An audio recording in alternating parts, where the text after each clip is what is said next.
Welcome back to this video. My name is Rafi Yakub right here, and in today's video I'm going to show you on how to save your MS Word document into your OneDrive cloud storage for easy backup of your file for future use in case if your PC have issue or the file corrupt on your PC. You can easily have access back to your OneDrive and get the file back without any stress.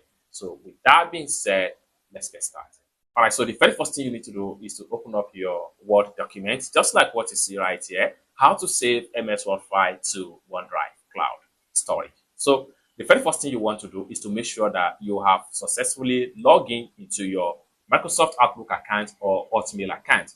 Then after you have successfully logged in into your Outlook account, next thing you need to do is to simply come to the top right here, click on File, and it's open up like so. Next thing you need to do is to go to Save As, and it's open up like so. Then select your OneDrive account, then come to the top right here, click on OneDrive Personal. Then right here, you can rename the file name, or better still, you can leave it in this way. Then make sure you choose your file right here. Look at this right here. Make sure it's selected. Then the next thing you need to do is to simply click on Save. And in a few seconds, the file is going to be saved and autosave is on. Okay. Then the next thing you need to do is to simply get access to the file back. And for you to do that, what you need to do is to simply open up your OneDrive account. And for you to open up your OneDrive account, what you need to do is to simply come to this particular URL right here, go to account.microsoft.com, and then it's open up like so. Then you will be asked to log in with your username and password if this is the first time you are getting to this particular site. So when you log into your username and password, it takes you to your Microsoft account, just like what you see right here. So you can see we still have the same username. Then the next thing we want to do on getting to here, we have to come to Microsoft storage. Then we simply click on here and it's open up like so. Next thing we want to do is to simply click on OneDrive right here.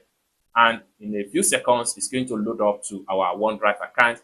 Then the next thing you want to do is to simply click on OneDrive right here. And it takes you to all the files you have in your OneDrive. Now, the next thing you want to do is to simply go to My File right here. Click on My File. Then it takes you right here. Right now, you have your How to Save Docs, the file that we just saved in some minutes ago in your Drive account. If you want to get back the file, maybe you lost the file on your PC, maybe this PC is corrupted, what you need to do is to simply select on the file right here and then come back to the top right here, simply download the MS Word, and with that, you are able to retrieve back your MS Word file without any stress. It's as simple as that. I hope you really got value from this video. If you find this video useful, give this video a big like, and also remember to subscribe to the channel for more useful tutorials like this. Thank you so much for watching, and I hope to see you in my next video. Bye for now.